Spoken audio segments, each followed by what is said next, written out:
Swami Prabhu ki jai. Srila Sarup Damodar Rai Ramanandari Gaur Parsada Vrinda ki jai. Nam Acharya Srila Haridas Thakur ki jai. Prem Siko Sri Krishna Chaitanya Prabhu Nityananda Sri Advaita Gadadhar Srivas Adi Gaura Bhakta Vrinda ki jai. Jai Shri Navadvip Dham ki jai. Shri Purushottam Kshetra Jagannath Puri Dham ki jai. Jai Shri Vrindavan Dham ki jai. Shri Shri Radha Krishna Gopa Gopi Gopa Vardhan Dvadashavanatmaka Shri Braj Mandala Dham ki jai. Shri Shyama Kunda Radha Kunda Yamuna Ganga Tulsi Bhakti Devi ki jai. Jai Shri Shri Radha Govinda Radha Gopinath Radha Madan Mohan Jiu ki jai. Shri Shri Radha Gokulananda Radha Shyama Sundar Radha Raman Radha Damodar Jiu ki jai. Jai Shrimati Lalita Vishaka Adi Ashta Shaki Vrinda ki jai. Shri Rupa Manjari Rati Manjari Nanga Manjari Adi Manjari Vrinda ki jai. Shrimati Vrinda Devi ki jai. Shrimati Purnamasi Yoga Maya Devi ki jai. Shri Gopi Swar Mahadev ki jai. Sarva Bhishta Pradata Giriraj Govardhana ki jai. Grantaraj Srimad Bhagavatam ki jai. Shri Jagannath Baladev Subhadra Sudarshan Chakra Jiu ki jai. Bhakti Vigna Vinashana Shri Nrsinga Dev ki jai. Bhakta Prabhu Shri Prahlad Maharaj ki jai. Charu Dham Charu Sampradaya Charu Acharya ki jai. Akara Matraj Shri Chaitanya Mat ki jai. Aur Ananya Shaka Mat Samuha ki jai. Shri Vishwa Vaishnav Raj Sabha ki jai. Ananta Koti Vaishnav Vrinda ki jai. Tribhuvana Pavana Harinama Samkirtana ki jai. Tribhuvana Mangala Harinama Prabhu ki jai. Hare Krishna Maha Mantra ki jai. Sachinandana Gaura Hari ki jai. Shri Nityananda Mahajana ki jai. Shri Pancha Tattva ki jai. Samaveta Bhakta Vrinda ki jai. Samagata Gaura Bhakta Vrinda ki jai. Jai Shri Shri Nitai Gaur Premanande Hari Hari Bol. So we'll continue in our reading of Sri Chaitanya Charitamrita chapter 15. And because Mahaprabhu is still there in Jagannath Puri after the festival, then the Vaishnavas stay in the association of Mahaprabhu for the next at least something like 3 months, 3 to 4 months. And so in this chapter that we'll be hearing, then there's many discussions between Mahaprabhu and his bhaktas, and very interesting exchanges. We learn so much from Chaitanya Charitamrita about Mahaprabhu's dealings with his pure devotees, his eternal associates, and all the love and affection and all the lessons and all the even chastisements, Mahaprabhu. So it's very, very sweet. We'll be reading that in continuation of our Rathayatra Katha.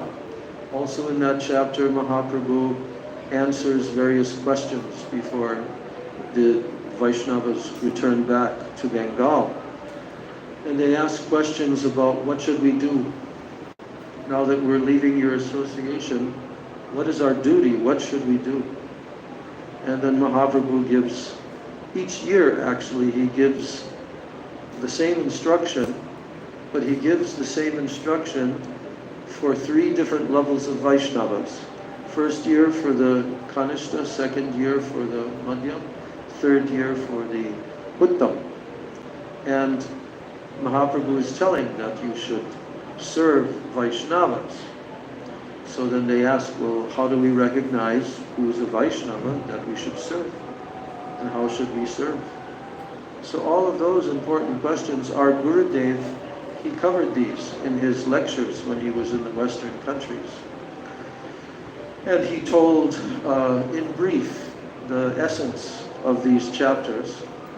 So, yes, and he brought to our attention how Mahaprabhu was saying that the duty of all the devotees is to always chant the holy names of Krishna and worship Krishna and to serve Vaishnavas. Those 2 or 3 things. So we'll hear about that. I don't know if we'll make it that far into the chapter. It's a long chapter. It's about 300 verses. Usually the chapters are 150, 200, like that. So this is a longer chapter.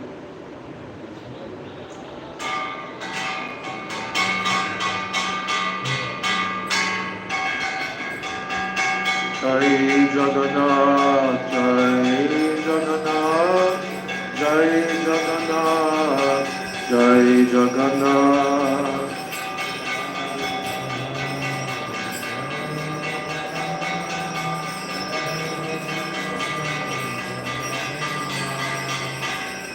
Jai Jagannath, Jai Jagannath, Jai Jagannath, Jai Jagannath.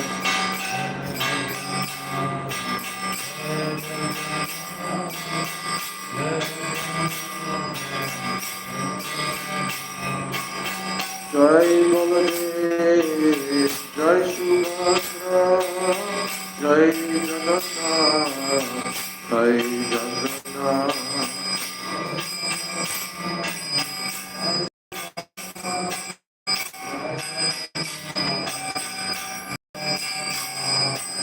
Jaya Jagannath, Jaya Jagannath, Jaya Jagannath, Jaya Jagannath.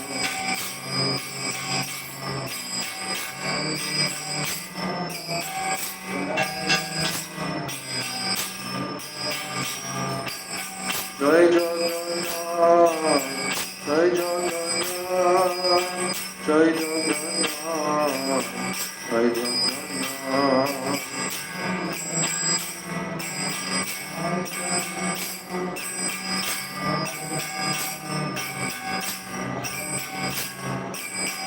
Jagannath Swami Nayana Patadami, Nayana Patadami, Bhavatume.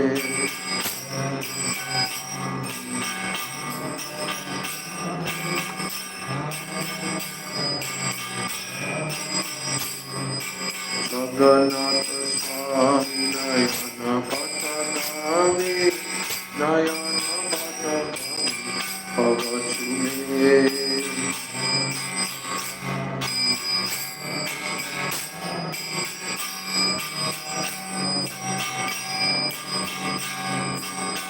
Jai Jagannath, Jai Jagannath, Jai Jagannath, Jai Jagannath.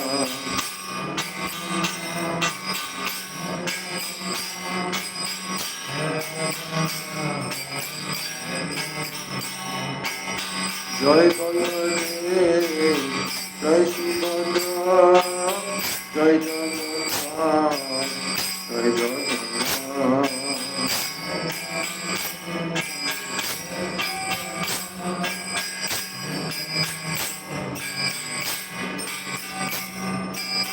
Shri Krishna Chaitanya Prabhu Nityananda.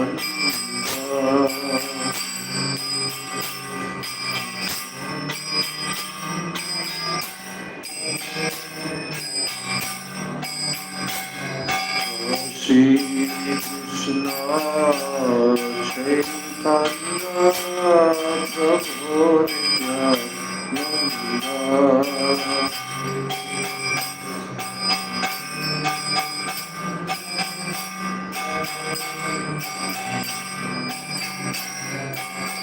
Shri Advaita Gadadhar Shivasari Gaura Shri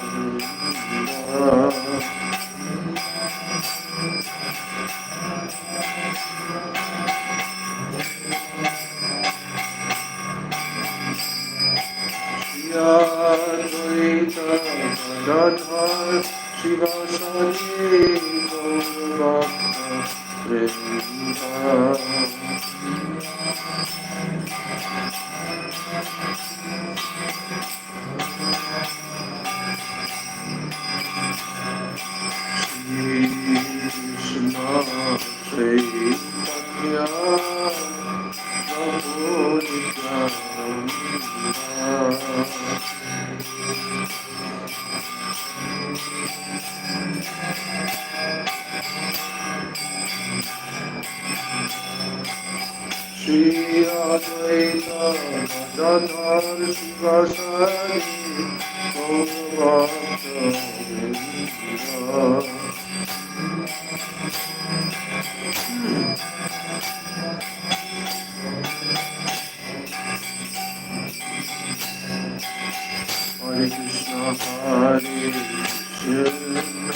Rama, Rama Rama, Hare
ज्ञानतिमिरन्दस्य ज्ञानञ्जनशलाकया चक्षुरुन्मिलितं येन तस्मै श्रीगुरवे नमः। मुखं करोति वाचालं पङ्गुं लङ्घयते गिरिं यत्कृपातमहं वन्दे श्रीगुरुन् दीनतारिणम्। वाञ्छाकल्पतरुभ्यश्च कृपासिन्धुभ्य एव च पतितानां भवनेभ्यो वैष्णवेभ्यो नमो नमः। नमो महावदनाय कृष्ण प्रेम प्रदायते कृष्णाय कृष्ण चैतन्य नामनि गौरतिसे नमः। He Krishna Karuna Sindho Dina Bandho Jagatpate Gopesha Gopika Kanta Radha Kanta Namostute Tapta Kanchana Gaurangi Radhe Vrindavaneshwari Vrishabhanu Sute Devi Pranamami Hari Priya Vrindai Tulsi Devai Priyai Keshavasya Krishna Bhakti Pravi Devi Satyavachai Namo Namo Shri Krishna Chaitanya Prabhu Nityananda Shri Advaita Gadadhar Shivasadi Gaur Bhakta Vrinda Hare Krishna Krishna Krishna Hare Hare Hare Rama Rama Rama Hare Hare Hare Krishna Krishna Krishna Hare Hare Hare Rama Rama Rama Hare Hare. First of all, I'm offering my unlimited Dandavat Pranams and my Shraddha Pushpanjali at the lotus feet of my most worshipable beloved Gurudev, Nitya Leela Pravishta Om Vishnu Pad Paramahansa, Ashtotar Sata Shri Shiva, A.C. Bhakti Vedanta, Swami Maharaj, Srila Prabhupada, and then I'm offering my same unlimited Dandavat Pranams and my Shraddha Pushpanjali at the lotus feet of my most worshipable beloved Siksha Gurudevs, Nitya Leela Pravishta Om Vishnu Pad Paramahansa, Ashtatara Sata Shri Shila, Bhakti Rakshak Sridhar Goswami Maharaj, and Nitya Leela Pravishta Om Vishnu Pad Paramahansa, Ashtatara Sata Shri Shila, Bhakti Vedanta Narayan Goswami Maharaj. I offer my Dandavat Pranams at the lotus feet of all of my Sri Sri Rupanuga Guru Varga. And I offer my Dandavat Pranams to all the Vaishnavas and to all the Vaishnavas. So, chapter 15, Madhya Leela of Sri Chaitanya Charitamrita. And this chapter is titled, The Lord Accepts Prasadam at the House of Sarvabhauma Bhattacharya. So, but there are, as I said earlier, there are many other sections of this chapter, but this chapter is titled, for this pastime, of Mahaprabhu came to the house of Sarvabhauma Bhattacharya. So I'm going to read the summary of this chapter, which is given by Srila Bhakti Vinod Thakur in his Amrita Pravaha Bhashya.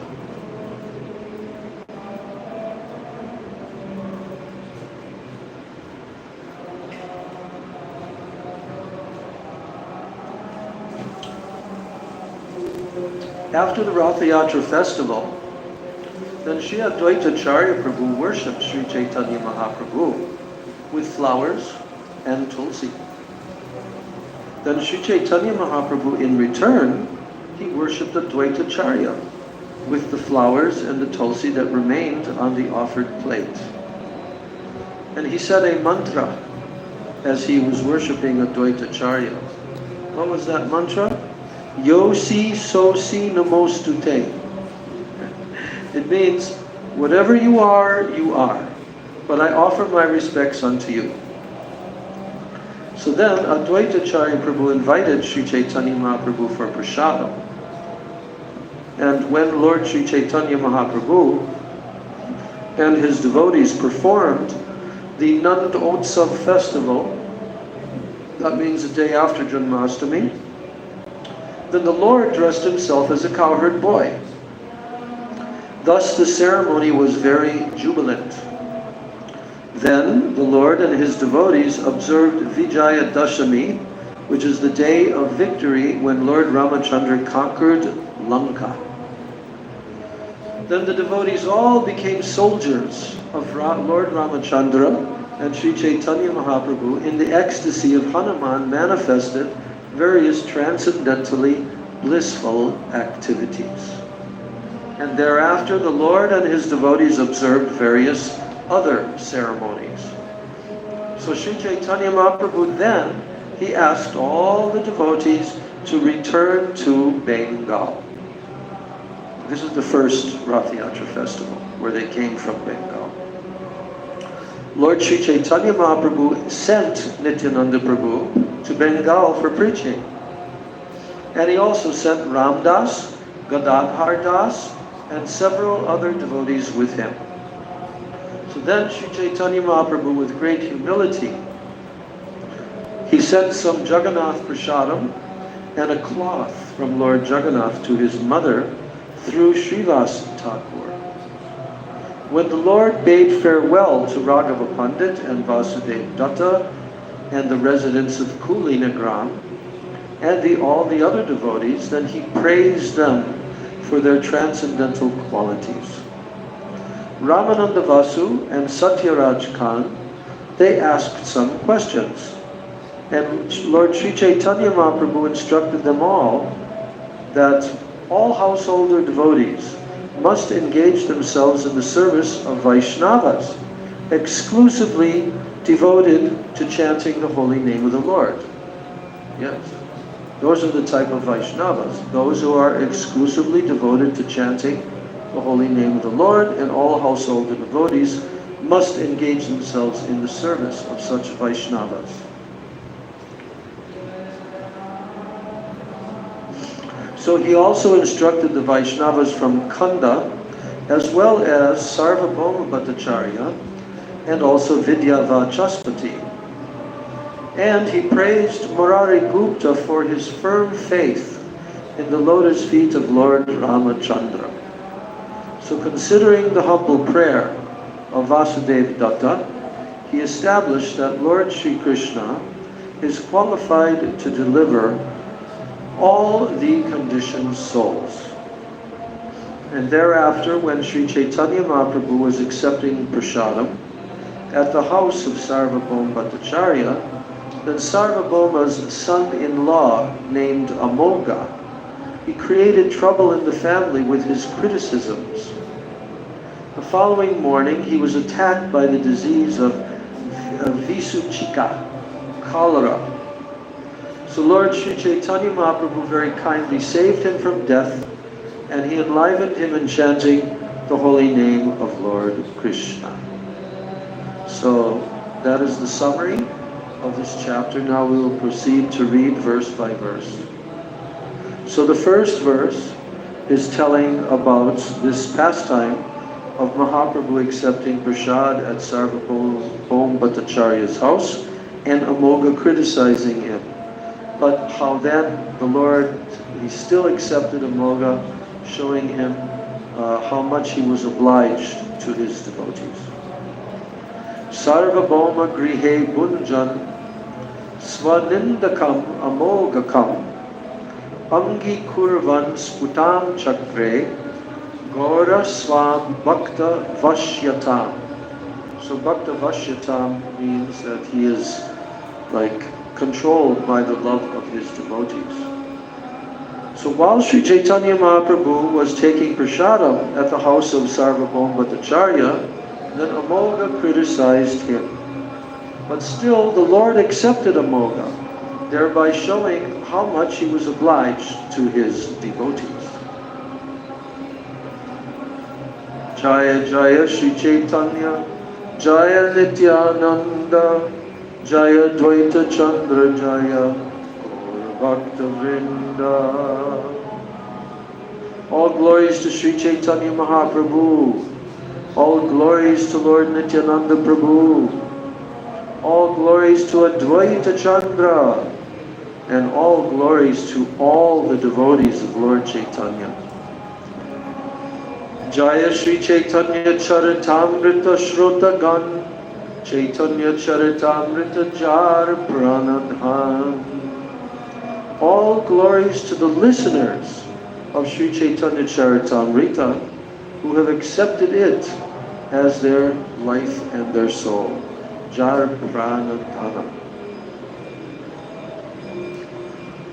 E Mata Mahaprabhu Bhakta Gana Sange Nila Chale Rahi Kare Nritya Gita Range So while Sri Chaitanya Mahaprabhu stayed at Jagannath Puri, he constantly enjoyed chanting and dancing with his devotees. Pratama Vasari Jagannatha Darshan Nritya Gita Kori Danda Pranama Stavan. So this is describing Mahaprabhu's daily schedule.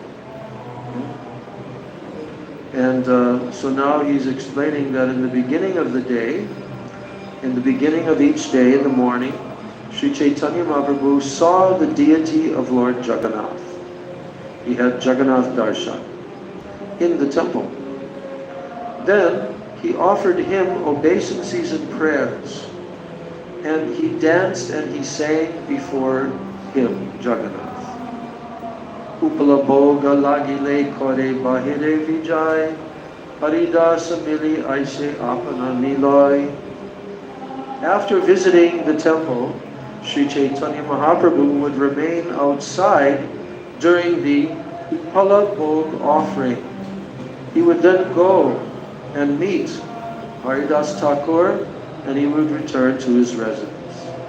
So in the purport, Srila Prabhupada tells that at noon, when there was an Upala Bhoga offering in a place that is called Bhog Vardhana Kanda, then Sri Chaitanya Mahaprabhu would go outside the temple. But before going outside, he used to stand near the Garuda Stamba column, and he would offer his obeisances and prayers. Then afterwards, the Lord would visit Siddha Bakul, where Haridas Thakur lived, and after visiting with Haridas Thakur, the Lord would return to his own place at the abode of Kashi Mishra. So, I think we've all been to Jagannath Puri, yes? You've been there? You've been there, right? Yes, of course, you've been there. Yeah. So, these three places, the Western devotees can have access. And so, when we hear the names of these three places, then our heart fills with joy. Because even though we can't go in the Jagannath temple because of our birth in Western bodies, that may change in the near future, we will see. Certainly our bodies will change in the near future. So, but it's interesting how that Mahaprabhu every day he would go to the temple, have darshan of Jagannath. Then he would see the Bhoga Vardhana Kanda, Upala Bhog offering of Bhog to Lord Jagannath. And then he would stand near the Garuda Stamba column. We've seen many paintings and drawings. And he would offer his obeisances and prayers. But then afterward, he would visit these two places. So we can envision in our mind going from the Singadwara gate, right? Like if you were coming out of the temple, then you would turn right. And you'd go straight down all the way. About how far would you say that is? Maybe half a kilometer? 500 meters? Something like that. Then, on the left-hand side, you'll see a kind of an archway, and it says there, Kashi Mishra Bhavan. So that place is one of the topmost places in the universe. That is the house of Kashi Mishra, who hosted Chaitanya Mahaprabhu the whole time that he was living in Jagannath Puri. He had a special section of his house. And what was the name of that section of his house? Gambhira. What does the word Gambhira mean? Do you know? Huh? Yes. Gambhir. Very deep. Gambhir. Also very secret place. Gambhir. And also Gambhir means very deep. so this name of this section of his house contained the room that Sri Chaitanya Mahaprabhu always stayed in. And you cannot go into that room, but it's because it's walled off. But you can look inside through a window that has, what do you call it, slats in the window. And that very room,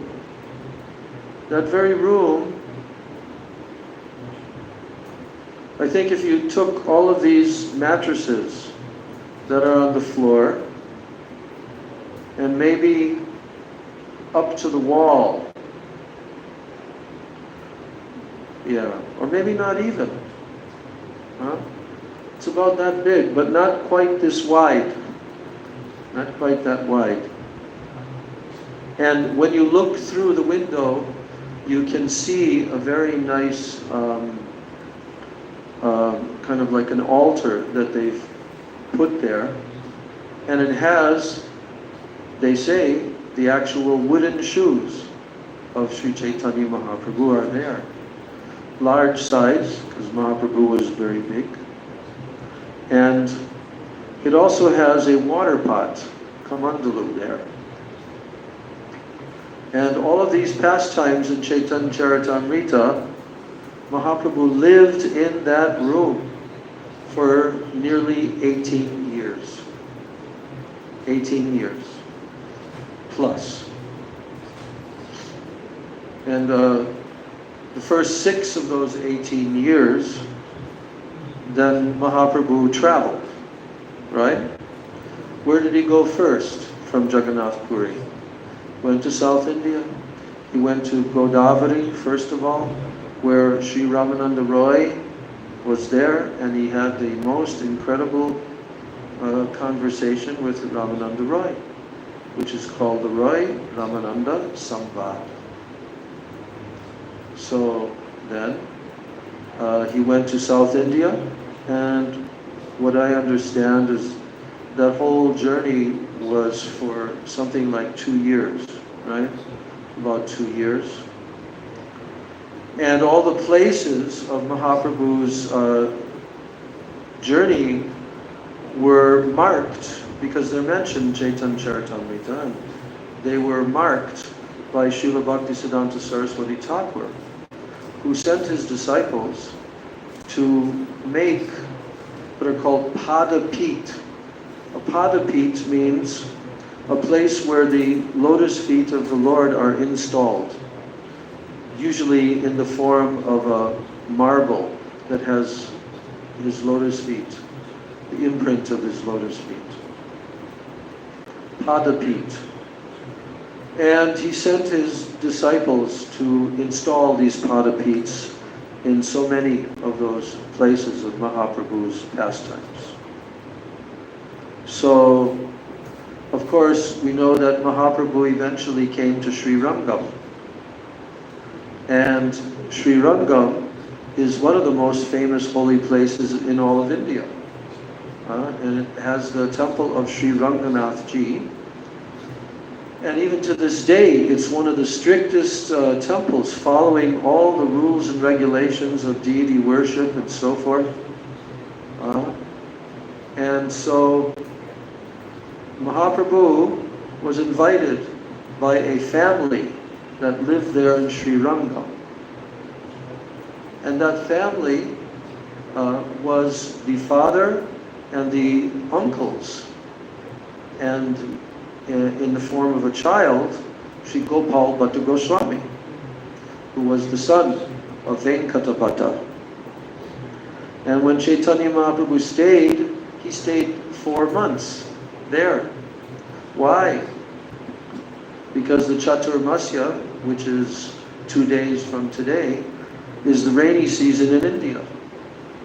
And so sadhus who normally would travel barefoot everywhere throughout India, they would stay usually in a temple or some kind of ashram at a holy place, because it was too difficult to move and travel easily. So they would stay for 4 months of the rainy season. So Chaitanya Mahaprabhu ended up staying 4 months with his family.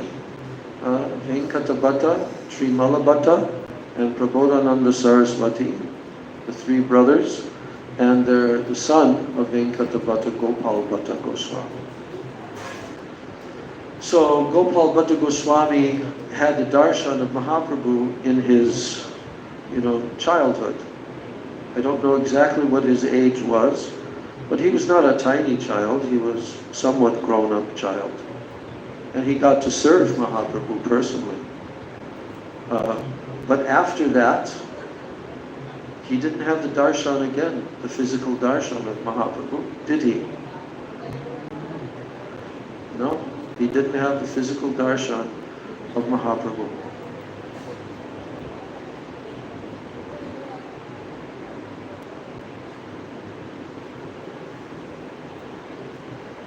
Of course, when Mahaprabhu came to Vrindavan, to visit Vrindavan, the 6 Goswamis had not yet gone there. Rupa, Sanatan, and so forth. And in actuality, during that journey to Vrindavan, after he visited Vrindavan, then he returned back to Varanasi, and he met Srila Sanatan Goswami Pad there, and he stayed there for 2 months, instructing Srila Sanatan Goswami. Then he went to Prayag, and he met Rupa Goswami. I don't remember which one. No, Rupa Goswami was first in Prayag. And that's when he gave Siksha to Rupa Goswami. So in Chaitanya Charitamrita, chapters, Madhya Leelas chapter 19 through chapters 25. They are all the instructions Mahaprabhu gave to Rupa and Sanatana Goswamis. But later on, as he grew up more, then Gopal Bhatta Goswami went to Vrindavan and like that. But he did not come to Puri. He did not have the darshan of Mahaprabhu in Puri. But Raghunath Bhatta Goswami, he did. And of course, Rup Sanatan and Srila Raghunath Das Goswamis, they had the darshan of Mahaprabhu in Jagannath Puri. So, but Mahaprabhu was extremely loving and affectionate to Gopal Bhatta Goswami. And he sent him his personal items of his cloth, his kopin, like this, to Gopal Bhatta Goswami, who received that exactly as he would receive Mahaprabhu personally. So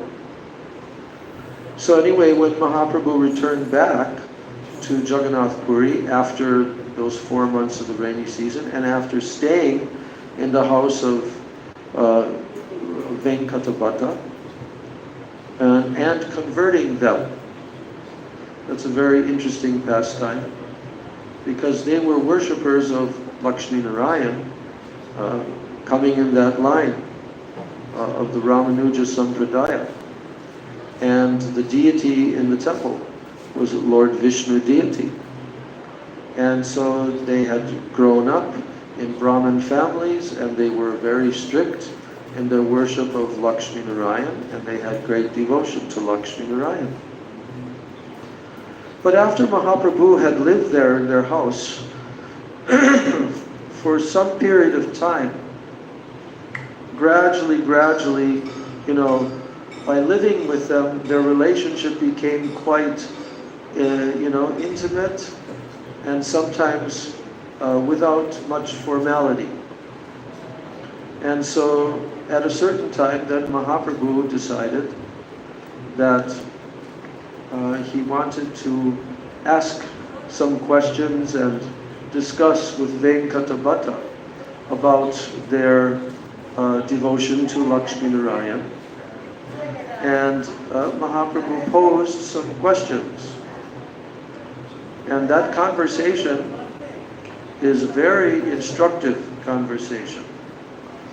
At one point, we will actually read that conversation verse by verse.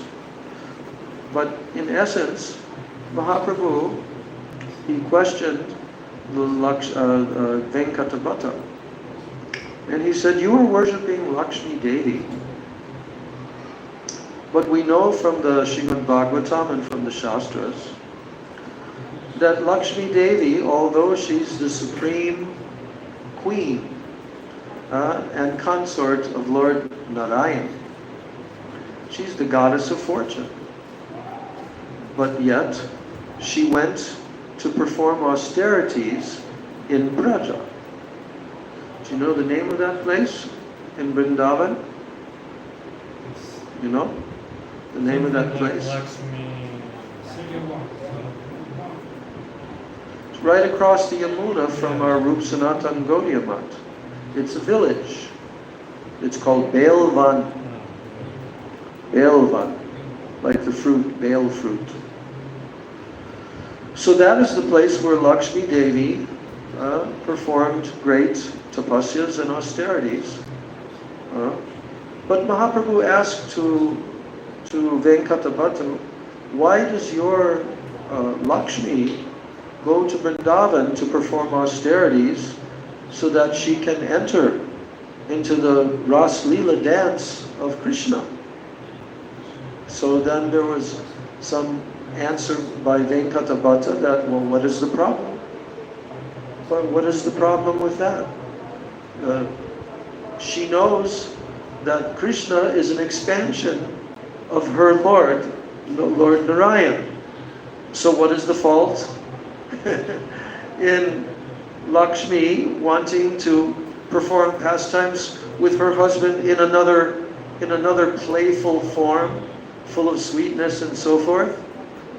What is the fault there? But then Mahaprabhu said, actually, no, this is not a fault, but one question remains. Why did she not succeed? Although she performed austerities, and according to the Brijbasis, she's still performing austerities to this day in Belvan. But she did not succeed. And then Venkatabhata said, please explain to me. And then Mahaprabhu answered and explained that actually between Lord Narayan and Krishna, by tattva vichar, they are the same personality. There's actually no difference between them. Just like Krishna and all of his expansions, incarnations, etc. They're actually Krishna himself. But they're showing partial qualities of Krishna and specific moods and rasas. But the form of Krishna alone is the absolute pinnacle of the taster of all rasas. So by rasa vichar, Krishna is far beyond Lord Narayan. So therefore Lakshmi Devi wanted to experience that because she has a mood of swakiya rasa with her husband Lord Narayan. She always eternally remains on his chest and serving his lotus feet. But the question was, why could she not succeed in her attempt to enter the rasa dance?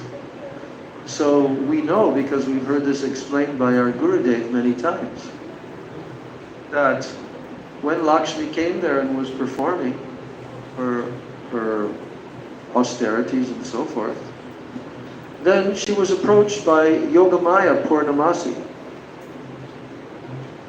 And Yogamaya Purnamasi requested, okay, why have you come, O Lakshmi Devi? And you are performing such severe austerities. And then Lakshmi Devi replied, well, because I have the desire to enjoy the playful pastimes of my husband in the form of Krishna. That he performed the Ras Leela dance and I want to experience that. So then Yogamaya told her, well, okay, I can give you some help in this regard, because in order for you to qualify to enter into the Rasa Leela dance of Lord Krishna, then you will have to actually develop all the qualities of the Braja Gopis. And in order to do that, you'll have to learn to live like the Braja Gopis. Because what do the Braja Gopis do? They boil milk, they turn the milk into yogurt, they churn yogurt into butter, and they make ghee, and they're doing these tasks, and they're also living in the home of their husbands' parents. All the gopis, they have their husbands, and they perform so many different services in the household, looking after children, cleaning, cooking, going to fetch water, doing so many activities that village girls do.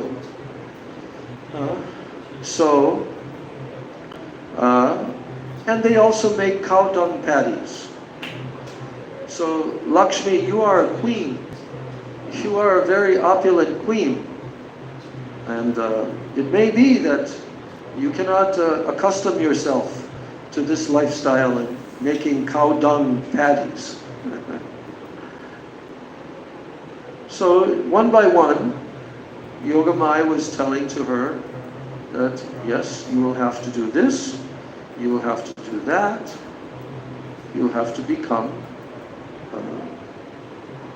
a Braja Gopi, just like the Braja Gopis. Because only the Braja Gopis can enter into the Rasa Leela dance of Radha and Krishna. Only the Braja Gopis can. No one else. No one else. Not the demigoddesses, not any queens. No one else can enter into the Rasa dance of Krishna. But if you can do all these activities, and you can also do one more activity, then it may be possible that you can become like a gopi, and then you can enter into Krishna's Rasa Leela dance. And what was that one thing that she was told? Yes, you will have to marry a gopa and have a so-called husband, and then you will have to cheat your husband to go and meet Krishna in the Rasa dance secretly in the mood of Parakiya Rasa. And that was one thing Lakshmi could not do. That was not possible for her. She's eternally the consort, the intimate consort and beloved of Lord Narayan. So how can she have another husband? How is that possible? No. So therefore, she was not allowed. She was not given access. And this is a very instructive story. When Chaitanya Mahaprabhu instructed this to Venkatabhatta, now he began to understand something about Krishna. Then Mahaprabhu began to explain how high is the rasa of Krishna's pastimes in comparison to any other expansions, incarnations. How Krishna is the source of all other incarnations and expansions.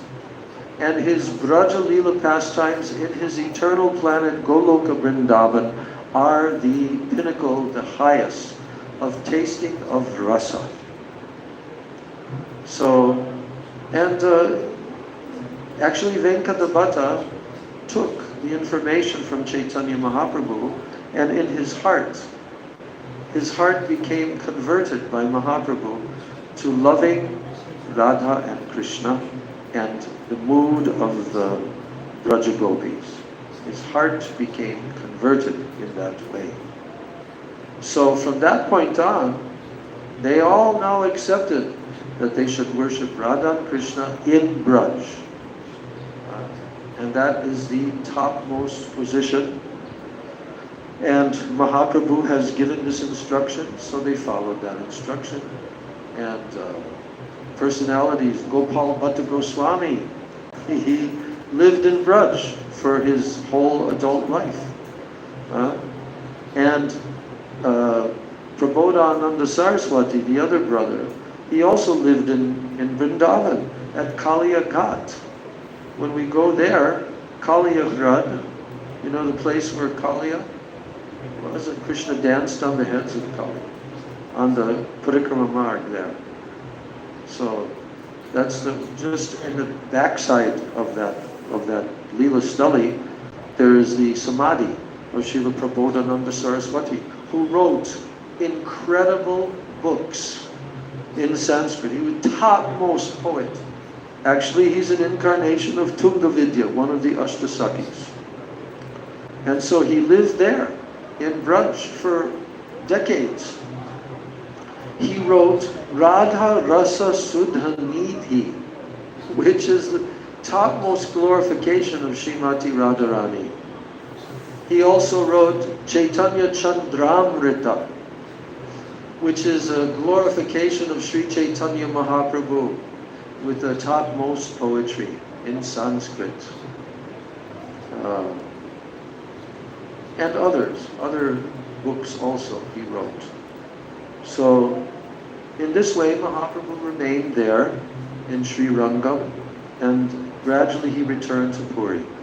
And the Chaitanya Charitamrita, the chapters that we just read, chapters 12, 13, 14, they're describing Mahaprabhu's arrival back from his journey, and then how all the Bengali Vaishnavas began their journey and met with Mahaprabhu in Jagannath Puri for the first time.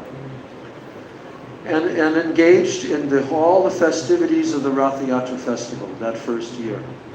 So then every year after that, they also came. Mahaprabhu told them, you stay here until this time, 4 months, and now you should return. And again next year you should return to Jagannath Puri.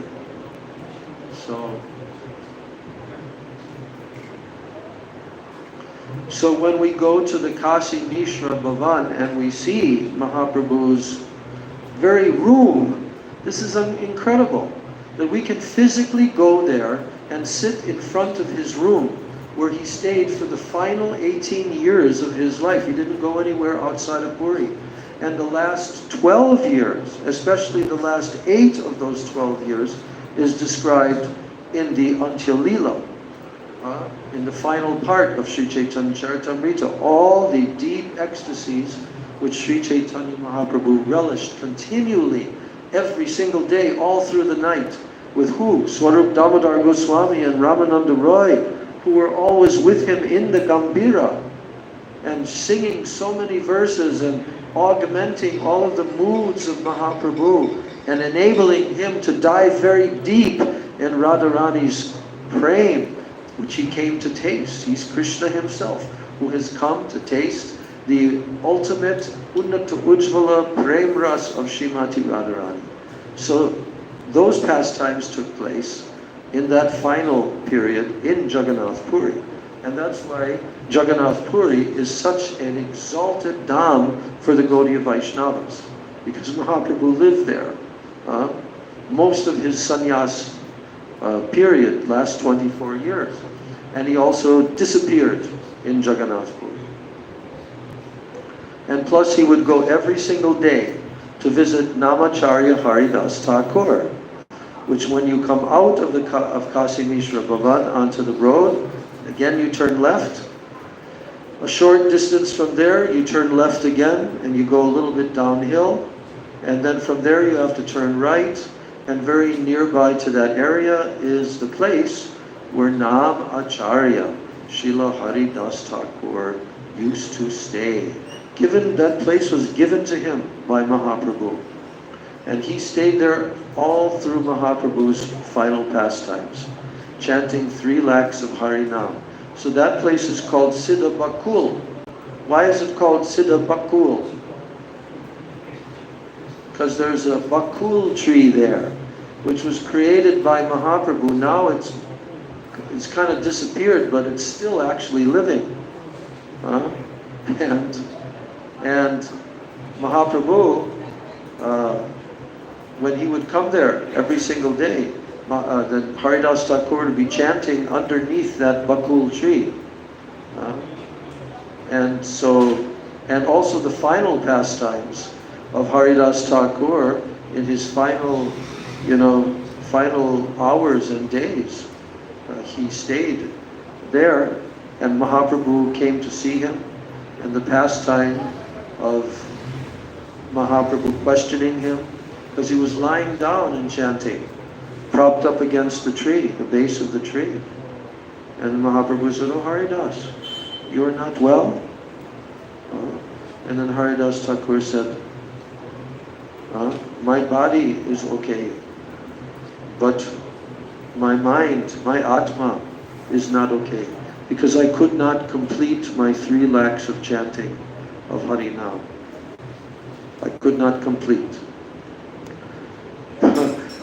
And he said, but his body is okay. So actually, that was the last day that Haridas Thakur was on the planet, and then Mahaprabhu understood. And actually Haridas Thakur told him, "Oh my Lord, I know that very soon you are going to finish your pastimes in this world. But I will never be able to tolerate separation from you. So please allow me to leave before you." Mahaprabhu didn't say anything. Then he came back the next day with Ramananda Roy, Swarup Damodar, all the different Vaishnavas. And at that time, he approached Haridas Thakur, and Haridas Thakur was lying on, propped up against the tree, and Mahaprabhu put his foot on the chest of Haridas Thakur.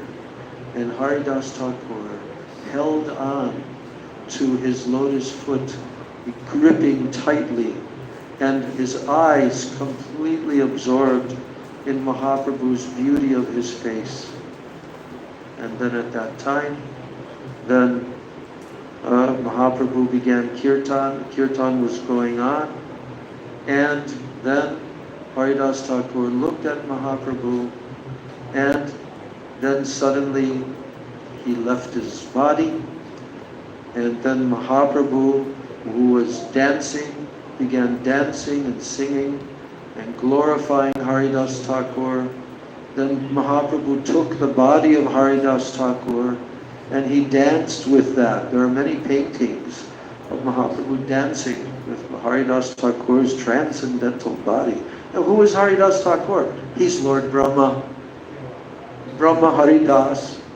Lord Brahma has descended as a, outcast Muslim. And now he became the Nam Acharya of chanting the holy names. Our Guru, our original Guru of our Sampradaya. This is the Brahma Madhva Gaudiya Sampradaya. So this is the Sampradaya that Chaitanya Mahaprabhu accepted and embraced.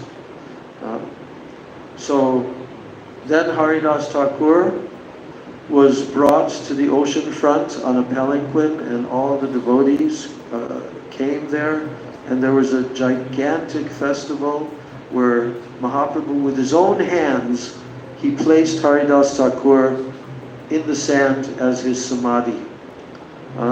And there we can go to this day. Another landmark place in Jagannath Puri. Yes, and Mahaprabhu performed his samadhi, and then Mahaprabhu ordered that there should be a feast of Jagannath Mahaprasadam, and there was a gigantic feast. And then Mahaprabhu declared, he gave so many blessings that anyone who saw this festival of the passing of Haridas Thakur, he will certainly attain Krishna Prem. And he said many other things in glorification of Haridas Thakur. So when we go there, to Haridas Thakur's Samadhi in Jagannath Puri, then very near to there is also the place where Gadadhar Pandit was always living during that time, and he was serving the deity that Mahaprabhu had manifested from the sand. That deity is called Tota Gopinath. And Tota means garden. So that deity was manifested by Mahaprabhu. And Gadadhar Pandit worshipped and served that deity. Who is Gadadhar Pandit? Radharani herself in Gaur Leela. And every day Mahaprabhu would come there and have darshan and sit with Gadadhar Pandit as Gadadhar Pandit read Srimad Bhagavatam to Mahaprabhu. Every day Mahaprabhu would go and hear Srimad Bhagavatam, the whole Bhagavatam. Even over and over again he was hearing Prahlad Charitra, Dhruva, Maharaj pastimes and so forth. All the different, and he was ecstatic, because who was he hearing from? From Gadadhar Pandit, Radharani herself. And he was expressing all the moods that Mahaprabhu had come to taste. You see. So in this way, Jagannath Puri is a very special place for all devotees throughout the world. We were lucky to have stayed there over the years, quite many times, for short periods. I've never stayed for a longer period, but that remains to be seen, how Krishna will arrange things. But anyway, we are reading this chapter of Mahaprabhu, how he lived in Puri, what he did on a daily basis. Then the chapter goes on, Gore Vasi Kore Prabhu Nam Samkirtan, Advaita Asiya Kore Prabhura Pujan. Now sitting in his room, Gambhira, Sri Chaitanya Mahaprabhu would chant on his beads. And Advaita Prabhu would come there to worship Lord Chaitanya. Then while worshipping Sri Chaitanya Mahaprabhu, Advaita Acharya would offer him scented water to wash his mouth and feet. And then Advaita Acharya would smear very fragrant sandalwood pulp all over his body. Then Sri Advaita Prabhu would also place a flower garland around the Lord's neck and tulsi flowers, manjaris, on Mahaprabhu's head. Then with folded hands, Advaita Acharya would offer obeisances and prayers unto the Lord.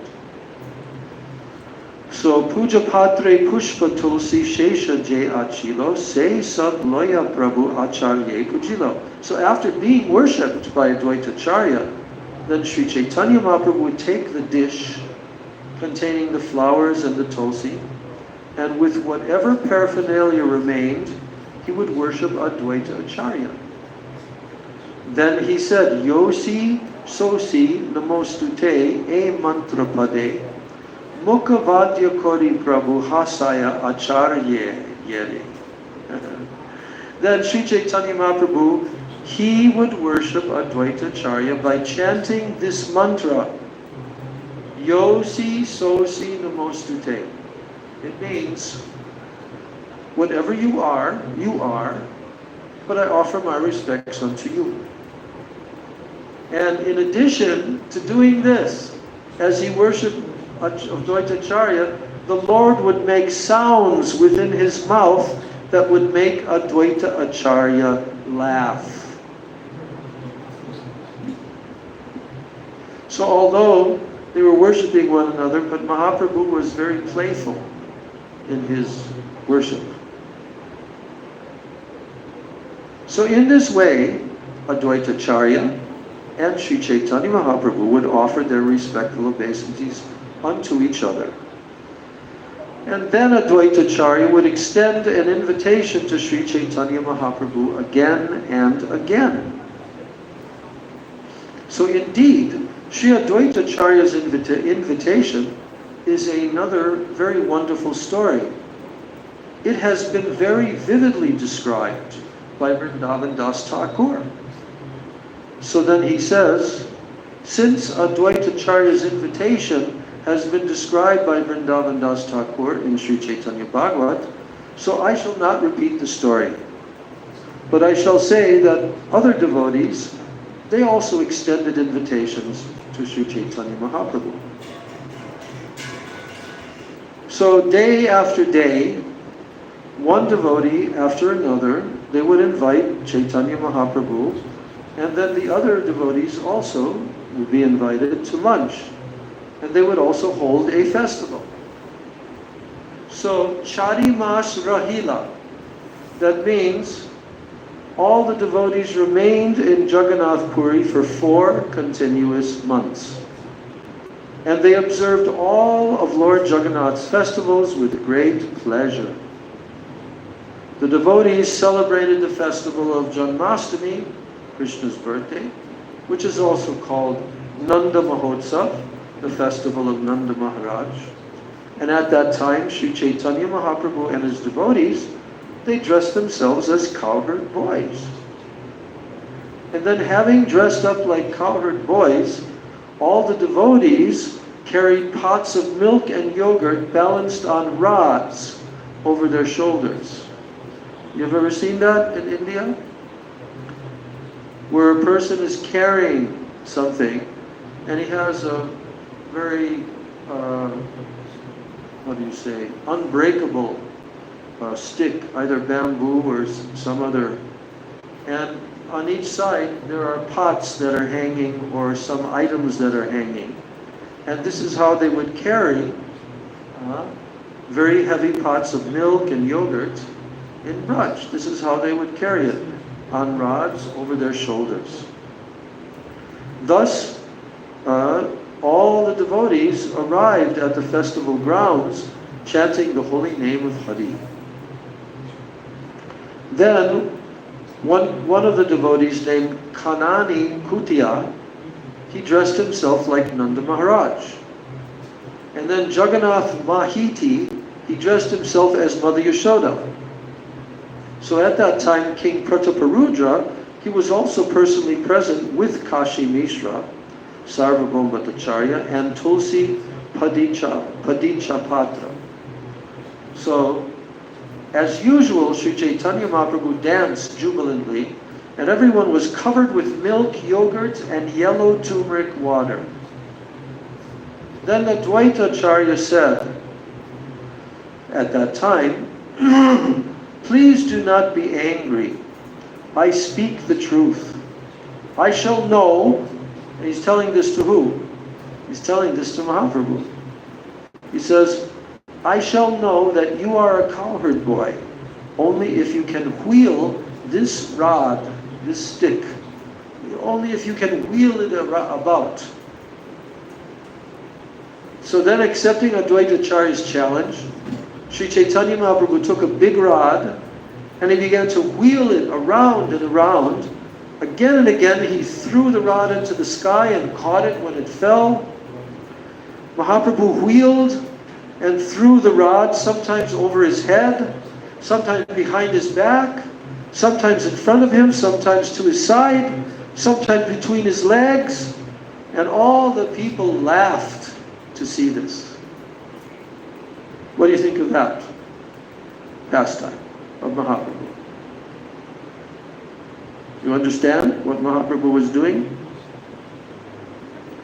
Huh? Did you understand? That he was playing, being challenged by Advaitacharya with his stick. Why? Because cowherd boys all carry cowherd sticks. But they're very expert in playing with the cowherd sticks. They throw them into the air and catch them, and just like we heard. And so Advaitacharya challenged Mahaprabhu. He says, if you're really a cowherd boy, I'll know it only if you can wheel this rod. So then Mahaprabhu wheeled, threw the rod up into the air. Very joyful. All the devotees were amazed And they were laughing to see this with joy. Then, when Sri Chaitanya Mahaprabhu whirled the rod in a circle, like a firebrand, then the heart of everyone who saw it was astonished. Do you know about that? Whirling a stick. Have you ever done that in your life? Where, like for example, when you have a fire, and you put a stick into the fire, and it's evening time. Then you pull the stick out, and it's red at the tip. And then when you go like this, what does it look like? It looks like a circle of red from that. And this is what Mahaprabhu did with his cowherd stick. And all the devotees were completely astonished to see this. So, then Nityananda Prabhu also played at whirling the rod. So who can understand how they were ecstatically immersed in the deep emotions of the cowherd boys? Now, following the orders of Maharaj Prataparudra, the temple superintendent named Tulsi, he brought one of Lord Jagannath's used cloths. Then this valuable cloth was wrapped around the head of Sri Chaitanya Mahaprabhu. Because cowherd boy, why did they wrap it around Mahaprabhu's head? They wrapped it around Mahaprabhu's head because all the cowherd boys wear turbans and cloth wrapped around their heads. So then the other devotees, headed by Advaitacharya, they also had cloths wrapped around their heads. Then in ecstasy, Kanani Kutiya, who was dressed as Nanda Maharaj, and Jagannath Mahiti, who was dressed as Mother Yashoda, they distributed all the riches that they had stocked at home. And then Sri Chaitanya Mahaprabhu was greatly satisfied to see this. And accepting them as his father and mother, he offered them obeisances, even though it was like a drama. So in great ecstasy, Sri Chaitanya Mahaprabhu returned to his residence. In this way, Sri Chaitanya Mahaprabhu, known as Gauranga Sundar, he performed various pastimes. His name is directly stated here, that Mahaprabhu, who is known as Gauranga Sundar, he performed various pastimes. We have a Gauranga Sundar Das in our room here today. So on the day celebrating the conquest of Lanka, that day is known as Vijaya Dashami, then Sri Chaitanya Mahaprabhu dressed up all his devotees as what? How did he dress all of his devotees? Monkeys. They all dressed up as monkey soldiers. Then Mahaprabhu, displaying the emotion of Hanuman, he took up a large tree branch, and then mounting the walls of the Lanka fort, he began to dismantle it. So in the ecstasy of Hanuman, Sri Chaitanya Mahaprabhu angrily said, "Where is that rascal Ravana? He has kidnapped the universal mother, Sita. Now I shall kill him and all his family." This is Mahaprabhu telling in the mood of who? In the mood of who? Hanuman. So everyone became very much astonished to see the emotional ecstasy of Sri Chaitanya Mahaprabhu, and everyone began to chant, "Jaya Jaya Bole Bar Bar." All glories, all glories. They began to chant again and again. Now Sri Chaitanya Mahaprabhu and his devotees, they participated in all the festivals, including Rasa Yatra, Deepavali, and Uttan Dvadashi. And in the purport, Prabhupada says that the Deepavali festival takes place on the dark moon night. in the month of Kartik, October to November. So we used to be in Govardhan with our Gurudev every single year at his Govardhan temple. And even before he built that temple, we were still in Govardhan on that day, which is called Deepavali. Deepa means lamp, like a light. And on that evening, when we go to Mansarovara, which is right nearby to Gurudev's temple, there are thousands and thousands of lamps surrounding the whole lake, and it looks so stunningly beautiful and mysterious. So, and then after the Deepavali festival, or I forget now, no, the Govardhan Puja festival takes place before that, if I remember correctly. And then after Deepavali. Yeah. So then after the Deepavali festival, then they do Govardhan Parikrama, and then they do half of the Parikrama.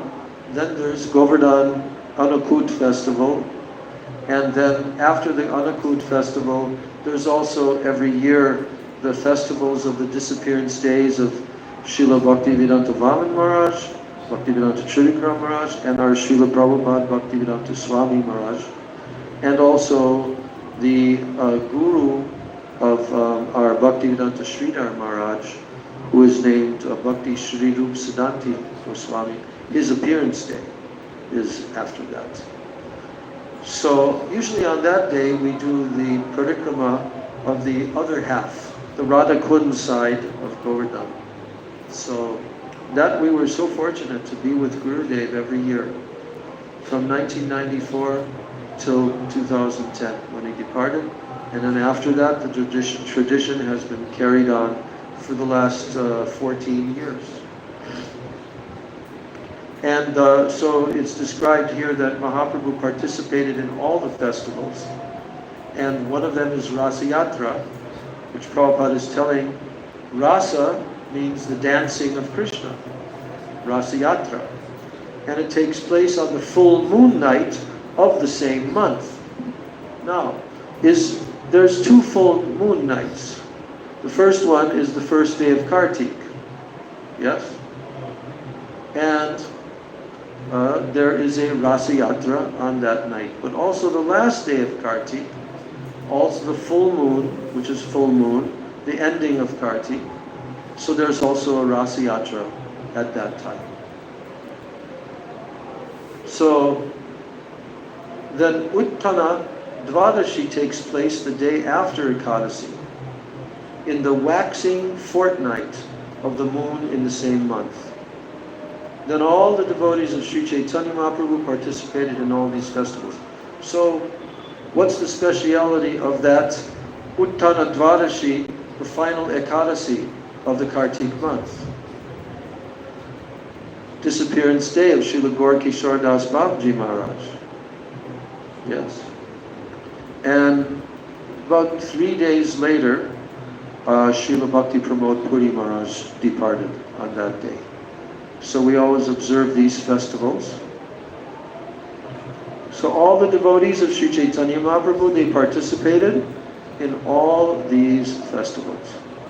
So, Ek din Mahaprabhu Nityanande Loya, Dui Bai Yukti Koila, Nibrite Vasya.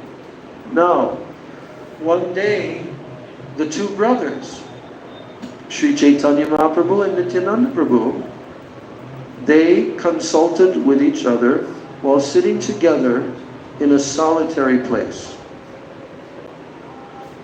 And no one could understand what the brothers discussed between themselves. But later all the devotees could guess what the subject matter was. And thereafter Sri Chaitanya Mahaprabhu called for all the devotees. Then he asked them to return to Bengal. And in this way he bade farewell to them. And bidding farewell to all the devotees, Sri Chaitanya Mahaprabhu requested them to return to Jagannath Puri every year to see him. And then to see the cleansing of the Gundicha temple. So they would arrive at least not later than that. Some days before that they would arrive to see the cleansing of the Gundicha temple. Then Mahaprabhu, with very great respect, he requested Advaita Charya. He said to him, Achandala Adi Krishna Bhakti Diodan. O Advaita Charya, give Krishna consciousness, devotion to Krishna, even to the lowest of men, Chandalas. So now you can certainly imagine that our Srila Prabhupada is going to take advantage of this verse and write a very significant purport. Why? Because Mahaprabhu has just told Advaita Acharya, give bhakti, Krishna bhakti, devotion to Krishna, even to the lowest of men, the Chandalas. So who did that? Srila A.C. Bhaktivedanta Swami Prabhupada. He actually did it. He physically went throughout the entire world and touched his lotus feet on all the continents and in many, many countries, and established Krishna temples throughout the world, even Africa, Australia, Southeast Asia, Russia. He went there only one time, but by his one visit to Russia, all of Russia began to hear the names of Krishna through one devotee that he initiated. And he went to Europe, many European countries. He went to Kenya, Nairobi, Africa, which I also spent almost 2 years there. He went to South America. He went to Mexico. I'm not sure which country in South. Huh? Venezuela. Oh, yeah. He went to Venezuela. Any other country in South America? No. Okay. So Srila Prabhupada, the world Acharya, is the personality who followed this order of Mahaprabhu to give Krishna Bhakti to even the lowest of the human beings, Chandalas. Did Prabhupada do that? Yes. What is another name for the lowest of the human beings? Yavana. We are in that category. We are in that category. But Prabhupada gave Krishna Bhakti, starting in New York City, San Francisco, and the United States, and then going throughout the whole world. So Prabhupada is now telling us that this is Sri Chaitanya Mahaprabhu's order to all his devotees. That Krishna Bhakti, devotion to Krishna, it is open to everyone, even to low-class men like Chandalas. So one should follow this order in the disciplic succession stemming from Sri Advaita and Nityananda Prabhu, and distribute Krishna consciousness without discrimination throughout the whole world. So, following in the footsteps of Srila Prabhupada, even after his departure from this world, physical departure in 1977, the Krishna consciousness movement has continued to expand. And various sanghas and societies, institutions of Gaudiya Vaishnavas have gone throughout the whole world. And especially in India, the International Society for Krishna Consciousness, founded by Srila Prabhupada directly, that is just unbelievable how they have expanded in India, how they have expanded and started temples all over India, even in like the city of Delhi, the big capital. They have 18 temples in that city, not just tiny little temples, big temples, So Mahaprabhu's order carried out by our whole disciplic succession, and who gave their blessings and who laid the foundation for Srila Bhakti Siddhanta Saraswati Thakur to send preachers to the Western countries. And they went and they did surveillance work, just like if you want to attack an enemy, you have to do surveillance first. You have to find out what are their strong places, their weak places, and so forth. So some of the disciples were sent by Srila Prabhupada, and they tried their best. And they also brought, like Sripad Bhakti Hriday Maharaj, he brought back from there 2 German Western devotees, which you can see in a photograph taken at the railway station in Bombay. And there's a whole group photo, and the 2 are there with turbans on, and then in the middle is Sripad Bon Maharaj, and then off to the far right is a very beautiful looking householder Vaishnava, and that is our Srila Prabhupada. He's in that photo. So anyway, Srila Prabhupada goes on to explain that there are different kinds of men. There are different kinds of men. Beginning with the Brahmana and then going down to the lowest platform known as Chandala. And whatever one's position, everyone in this age of Kali needs to be enlightened in Krishna consciousness. So there's a place where Srila Prabhupada went to preach on this planet. Do you know what that place is? It's an island in Southeast Asia. It's called what? It's an island, a group of islands in Southeast Asia where Prabhupada went to preach. No?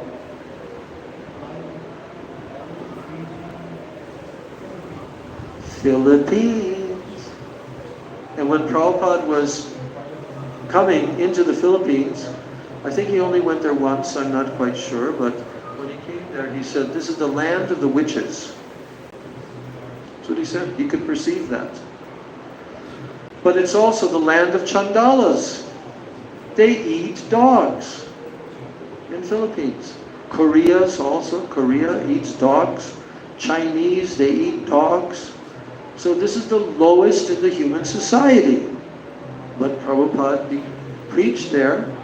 And our Gurudev also came there multiple times.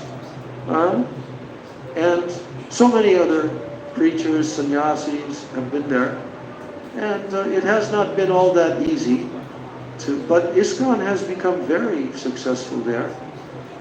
And we have temple there also due to our Radhakanta Prabhu who financed that. So we have a nice temple in Manila. And others like our Ganga Matas and others have gone there and preached. So Prabhupada is saying that, whatever one's position is, everyone in this age of Kali needs to be enlightened in Krishna consciousness. And that is the greatest need of the day. It is the greatest need of the day. Especially when I look at what's going on in the world. Even this, what's been going on the last few days, Republican National Convention. I watched a number of the speakers, the new nominated vice president and so forth. I've watched. But I cannot help but think that if they only knew the solution, because they're trying to come up with solutions and slogans and make America great again, but all of it falls short. Why? Because we're not these bodies. We're not Americans. We're not. And as long as somebody is thinking that, they're going to identify with their country of their birth, and they're going to be in mundane, very low level of consciousness, even if they believe in God, that there's a God, which a lot of them, they have some conception, they believe in God. But there's a lot of, mostly the world is full of atheists who don't believe in God. But there was a lot of talk about God, mentioning God in the different lectures. But I just kept thinking to myself, how Sad. How sad. These people have not yet received the great benediction of knowing the absolute truth, knowing the supreme absolute personality of Godhead, Krishna, and all of Krishna's incarnations and expansions. Srimad Bhagavatam, Bhagavad Gita. Many people do. They have, over all these decades, they've heard the Bhagavad Gita. Some people have tried to read the Bhagavad Gita. But at any rate, Mahaprabhu is arranging a very massive program for gradually, how do you say, when a person is sculpting something with their hands, they're sculpting and trying to make this sculpture very beautiful and perfect. So, in the same way, Mahaprabhu is sculpting the human society and trying to arrange to make them receptive and to make them capable of receiving the mercy of his message and of his movement, which definitely is going to go to every single town and village of the world. But that time period, our Srila Prabhupada has already predicted, Srila Vaman Maharaj has predicted, and others, and many, many astrologers, that there's going to be massive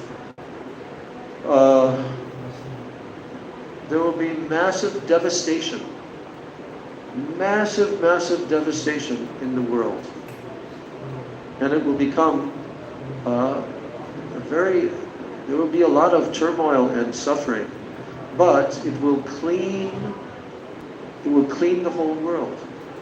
Just today, I finished reading this book by Govinda Dasi that I've been reading.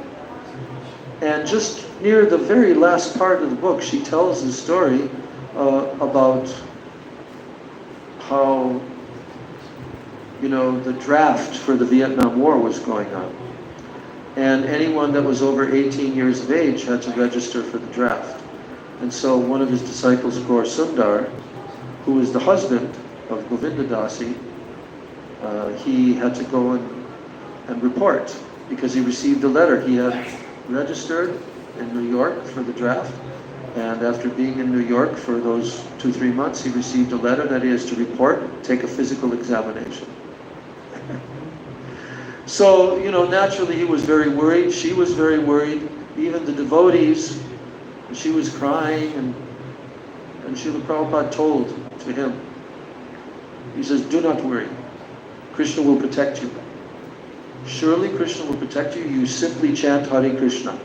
You keep on chanting Hare Krishna. Krishna will protect you. And he also told this to Govinda Dasi, don't worry. Devotees are under Krishna's protection. And not only that, but I will also say a special prayer to Krishna on behalf of your husband. So then the devotees are waiting for him to return. He had to take a bus to go into New York City. And he returns back and he's in a very upbeat mood. He comes and pays obeisances at Prabhupada's lotus feet with a smile on his face. He said, Prabhupada, you were correct.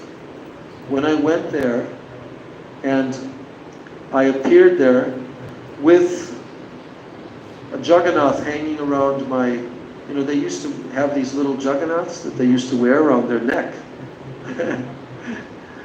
And I was continually chanting, Hare Krishna, Krishna Krishna, Hare Hare, Hare Rama, Rama Rama, Hare Hare. So when he reported there, the people who were supposed to try to determine, if a person needs a psychological examination or anything like that. So they sent him to a psychiatrist there.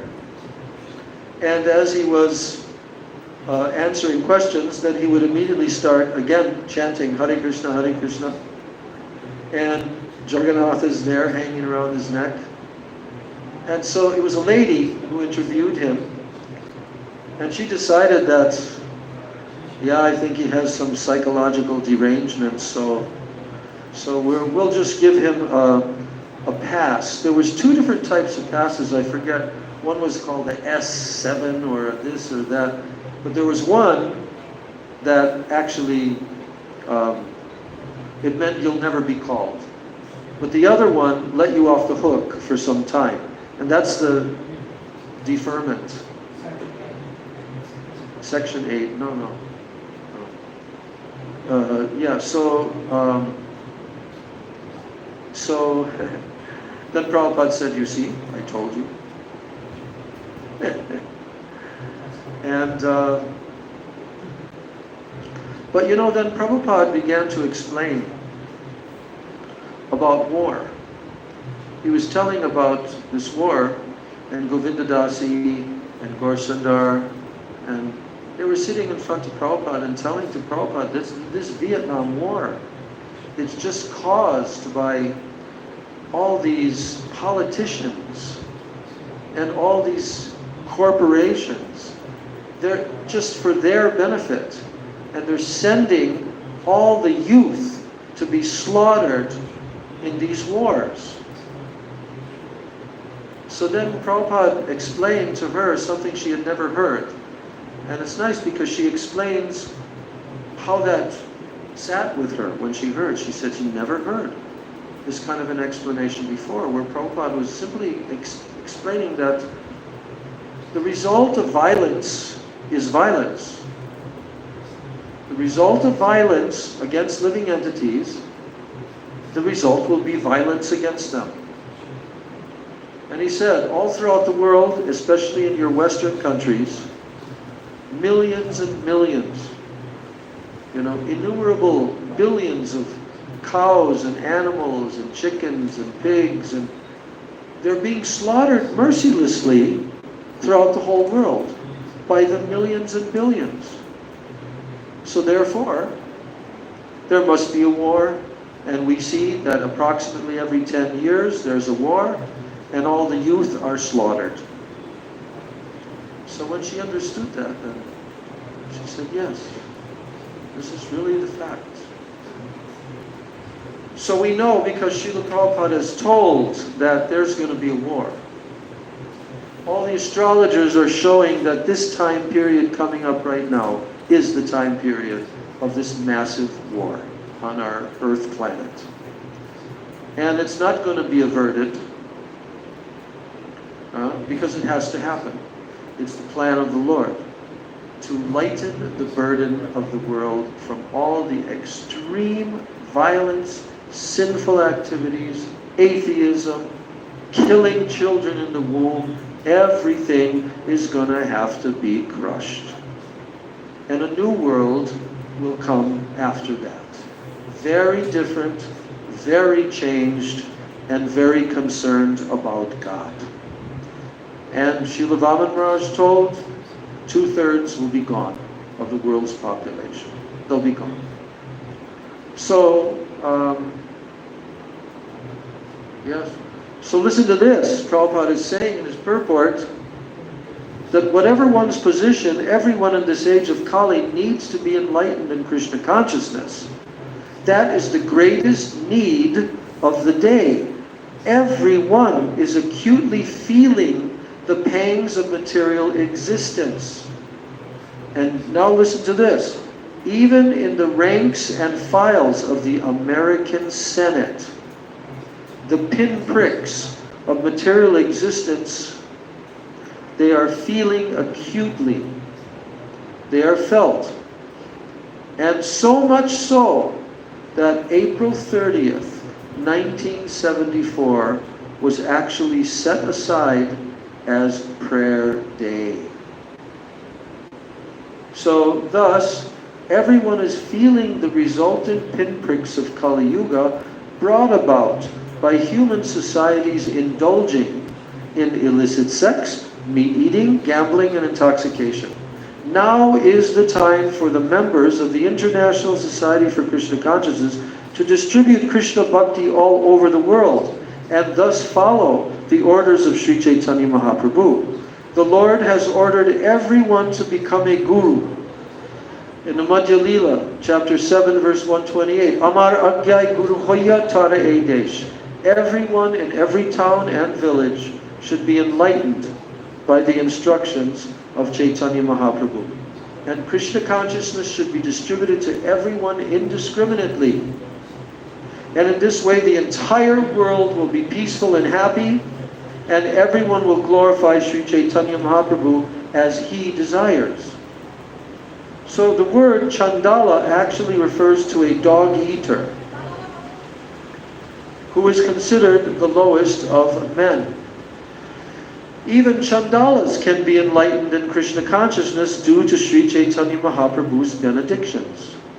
So Krishna Bhakti is not the monopoly of a certain caste, and everyone is eligible to receive this great benediction given by Sri Chaitanya Mahaprabhu. Everyone should be given a chance to receive it and be happy. So the word, this is the end of the purport and the end of our class. The word dan means charity. It is also significant in this verse that whoever engages in the distribution of Krishna consciousness is a charitable person. Professional men, they recite the Srimad Bhagavatam, and they also discuss Krishna Bhakti. For what purpose? Professional men. For money. They want the exchange of money. They cannot distribute such exalted transcendental property to everyone and anyone. Only pure devotees who have no motive other than serving Krishna can give such transcendentally valuable benedictions out of charity. So in this way, Sri Chaitanya Mahaprabhu ordered Nityananda Prabhu, go to Bengal and without restriction manifest devotional service to the Lord, Krishna consciousness. Nityananda Agya Dilo Jaha Gauda Deshe Anargala Prem Bhakti Kariha Prakashe. So Sri Chaitanya Mahaprabhu thus ordered Nityananda Prabhu to deliver all the Bengalis to devotional service. And in the Bhagavad Gita, Lord Krishna says, Mami Partha Vipashritya Yepi Supapayonaya Sriyo Vaishyas Tata Sudras Tepi Yanti Param Gatin. O Saraprita, those who take shelter in me, though they be of lower birth, women, Vaishyas, and Sudras, they can attain the supreme destination. So whoever takes to Krishna consciousness and who follows the regulated principles, whoever does it, they can return home back to Godhead. And in his Anubhashya commentary, Srila Bhaktisiddhanta Saraswati Thakur writes that there is a class of so-called devotees who are called Prakriti Sahajiyas, who think that Nityananda Prabhu is an ordinary human being. They have spread the news that Sri Chaitanya Mahaprabhu ordered Nityananda Prabhu to return to Bengal from Orissa just to marry and beget children. This is certainly a great offense against Nityananda Prabhu. Such an offense is called Pashanda Buddhi, or an atheistic remark. Offenders, they consider Nityananda Prabhu to be like one of them, an ordinary human being. They do not know of Nityananda Prabhu's identity with the Vishnu Tattva. Thinking Nityananda Prabhu to be an ordinary human being is the business of mental speculators known as Kunapatmavadis. These people, they accept the material body, which is a bag of three elements, Kunape Tridhatuke, and they accept this as themselves. And they think that Nityananda Prabhu's body was similarly material, and that it was meant for sense gratification. Whoever thinks in this way is a candidate for the darkest regions of hell. Those who hanker after women and money, who are self-interested, and they have the mentality of merchants, they can certainly discover many things with their fertile brains, and they can speak against the authorized revealed scriptures. They also engage in some money-making businesses to cheat innocent people, and they try to support their business programs by making such offensive statements. But actually Nityananda Prabhu, being the expansion of Sri Chaitanya Mahaprabhu, is the most munificent incarnation. No one should consider him an ordinary human being or an entity like the Prajapatis who were ordered by Brahma to increase generations. Nityananda Prabhu should not be considered instrumental for sense gratification. So although professional so-called preachers support this idea, such statements are not found in any authorized revealed scriptures. Actually, there is no support for these statements made by Sahajiyas or other professional distributors of Krishna Bhakti. And Mahaprabhu gave some assistance, like Ram Das, Gadadhar Das, and several others to Nityananda Prabhu by Sri Chaitanya Mahaprabhu. And then Mahaprabhu said, I give them to you to assist you. And I shall also go to see you at intervals, keeping myself invisible. I shall watch you dance. Sri Chaitanya Mahaprabhu then embraced Srivas Pandit, and with his arm about his neck, he began to speak to him in sweet words. He said to Srivas Thakur, perform congregational chanting daily, and be assured that I shall also dance in your presence. You will be able to see this dancing, but not others. So take this prasadam of Lord Jagannath and this cloth, and deliver them to my mother Sachi Devi. And after offering her obeisances, please request her to excuse my offenses. I have given up the service of my mother, and I have accepted the sannyas order. Actually, I should not have done this. For by so doing, I have destroyed my religious principles. I am subordinate to the love of my mother, and it is my duty to serve her in return. And instead of doing so, I have accepted the renounced order. Certainly, this is the act of a madman. A mother is not offended by her mad son, and knowing this, my mother is not offended by me. I had no business in accepting the renounced order and sacrificing my love for my mother, which is my real property. Actually, I was in a crazy state of mind when I accepted sannyas. And I'm staying here at Jagannath Puri Nilachala to comply with her orders. But at intervals, I go to see her lotus feet. And indeed, I go there daily just to see her lotus feet. She is able to feel my presence, although she does not believe that it is true. And one day, yes, my mother Sachi, she offered food to the Shalagram Vishnu. She offered rice cooked from shali paddies, offered various kinds of vegetables, spinach, curry made of banana flowers, fried patol with nimba leaves, pieces of ginger with lemon, and also yogurt, milk, sugar candy, and many other foods. And then taking the food upon her lap, mother was crying to think that all that food was very dear to her Nimai. And my mother was thinking, Nimai is not here. Who will accept all this food? And as she meditated upon me in this way, her eyes filled with tears. And while she was thus thinking and crying, I immediately went there with great haste, and I ate everything. Then seeing the dish empty, she wiped her tears away. She then began to wonder who had eaten all that food. Why is the plate empty? And she wondered, doubting that Bal Gopal had eaten it all. She began to wonder whether there had actually been anything on the plate in the first place. And then again she thought that some animal might have come and eaten everything. Then she thought, perhaps by mistake I did not put any food on the plate. So thinking this, she went into the kitchen and saw the pots. And when she saw that all the pots were still filled with rice and vegetables, there was some doubt in her mind, and she was astonished. And thus wondering, she called Ishan, the servant, and had the place cleaned again, and she then offered another plate to Gopal. Now, and Mahaprabhu is telling this, whenever she prepares some good cooked food, and whenever she wants to feed it to me, she cries in great anxiety. and being obliged by her love, I am brought there to eat. Mother knows all these things internally, and she feels happiness, but externally, she does not accept them. Such an incident took place on the last Vijaya Dashami day. You can ask her about this incident, and thus make her believe that I actually go there. So while describing all this, then Sri Chaitanya Mahaprabhu became a little overwhelmed, but just to finish bidding farewell to the devotees, he remained patient.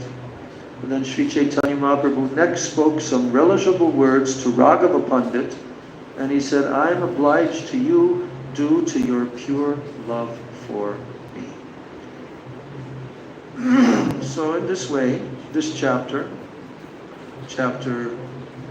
15,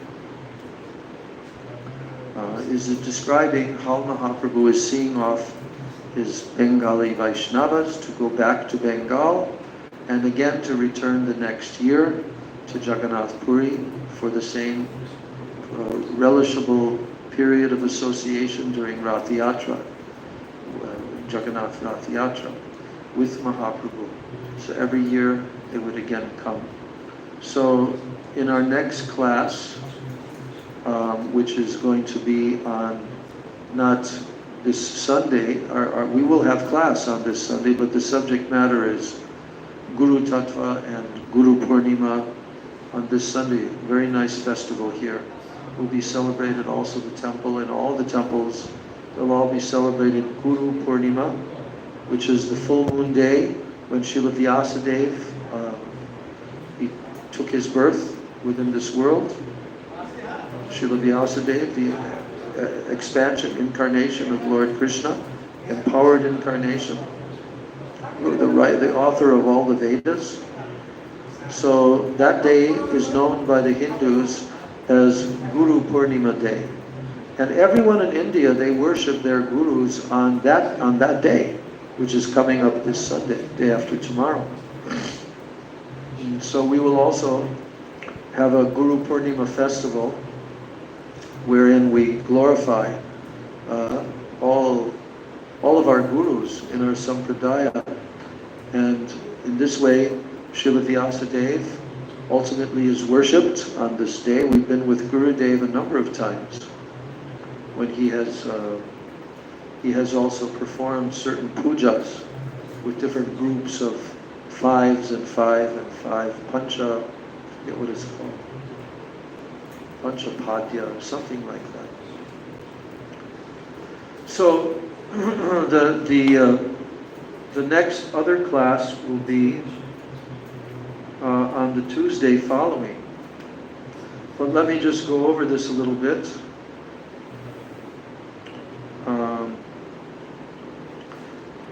So today is the 19th, Friday, and then the 21st Sunday is Vyas Puja, and also the disappearance day of Srila Sanatana Goswami, and it's also the first day of Kartik. The first day of Chaturmasya. So brahmachari sannyasis will all shave on that day. And then on the Tuesday will be the next class on our usual day, Tuesday, where there's a couple of disciples of Bhaktisiddhanta Saraswati, Srila Bhakti Hriday Bon Maharaj, disappearance, and Srila Bhakti Saurabh Sar Maharaj. And so we'll have class on that day, on the next Tuesday following this Sunday program. And then on the Thursday of that week, the 25th, is Bhakti Jivan,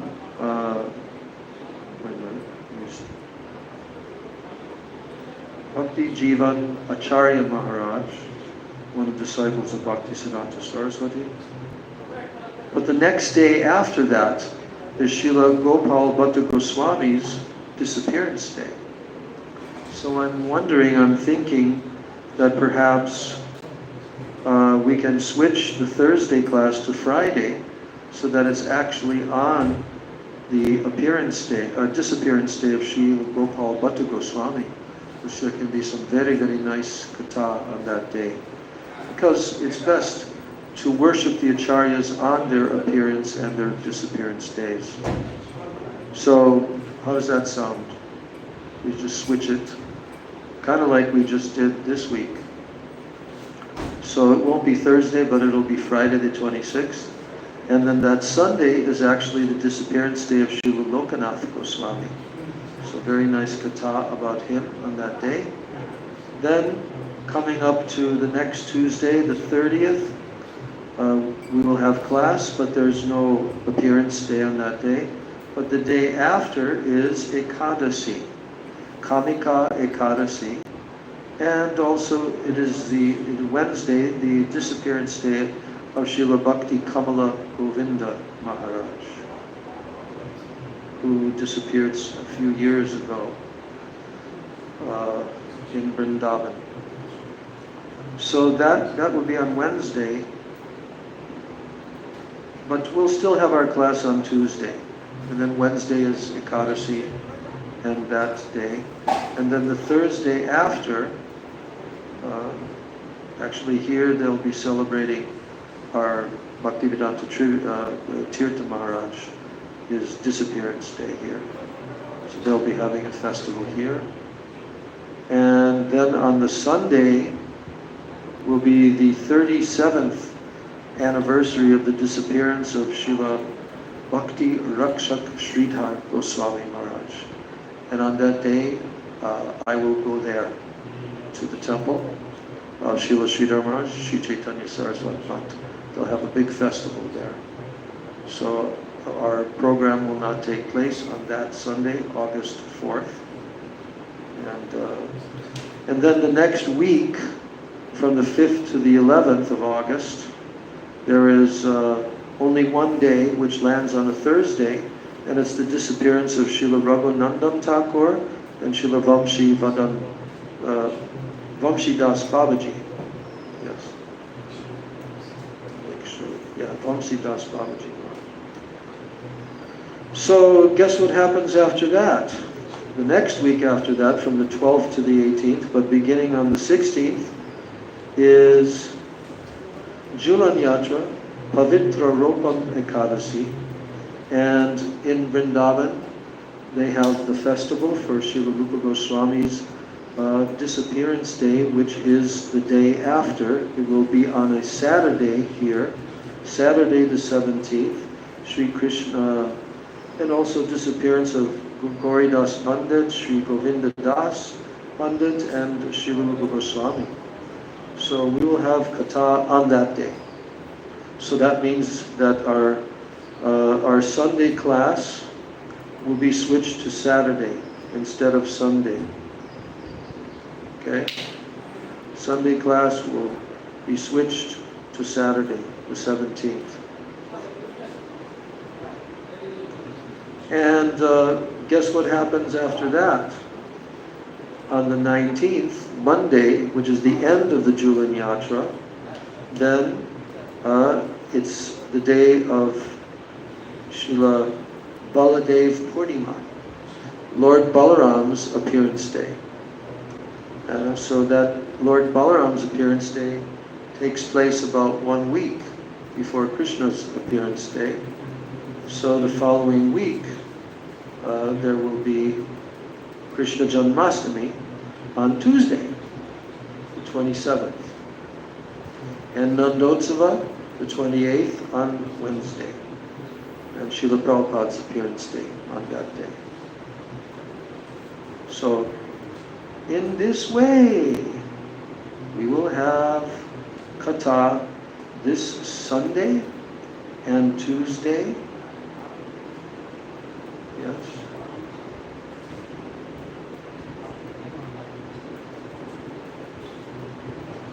And then we decided to switch to Friday instead of Thursday for Srila Gopal Bhatta Goswami's appearance day, and then on Sunday, Sri Lokanath Goswami. So that's what's taking place next week.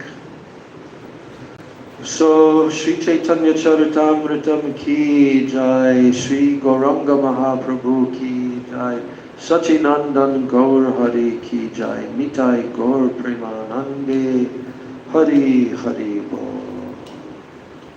Hare Krishna, Krishna Krishna, Hare Hare, Hare Rama, Rama Rama, Hare Hare. Krishna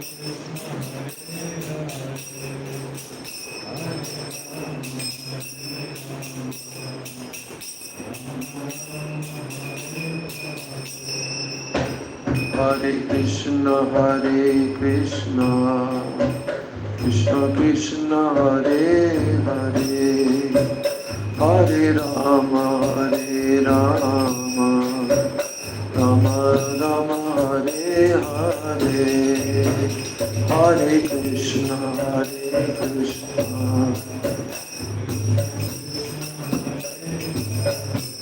Please chant.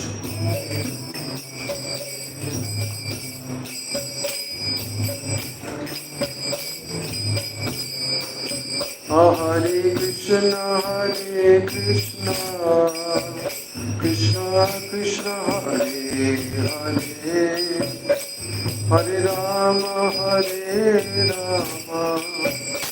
Rama Rama, Hare Hare, Hare Krishna, Krishna Krishna, Hare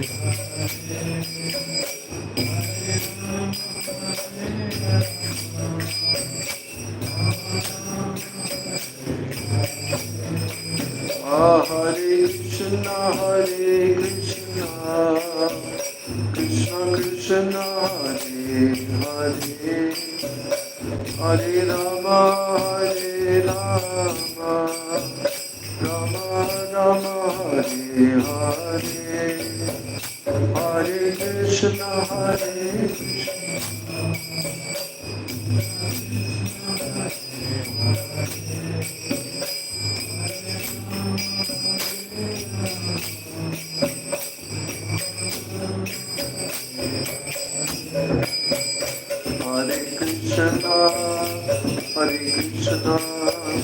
Krishna Krishna, Hare Hare,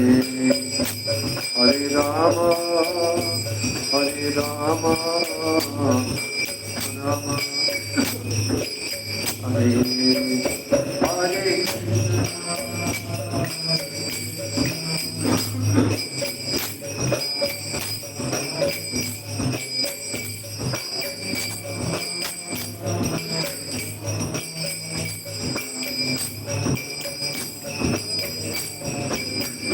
Jaya Sachidanand, Jaya Gaura Hari, Sachidanand, Jaya Gaura Hari.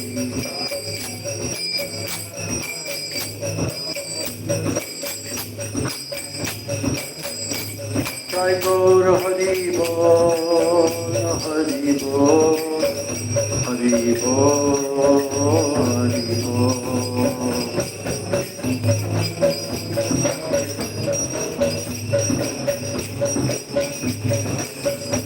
Jai Gaura Hari Bol, Hari Bol, Hari Bol, Hari Bol.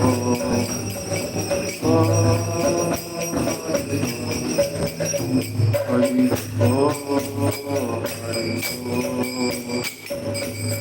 Jai Shri Shri Nitai Gaur Premanande, Hari Hari Bol. Om Vindai Tulsi Devai Priyai Keshavasya Cha Krishna Bhakti Prade Devi Satchavachai Namo Namaha Vancha Kalpatarubhascha Kripa Sindhu Cha Patitanam Pavanebhyo Vaishnavebhyo Namo Namaha. All glory to the assembled devotees.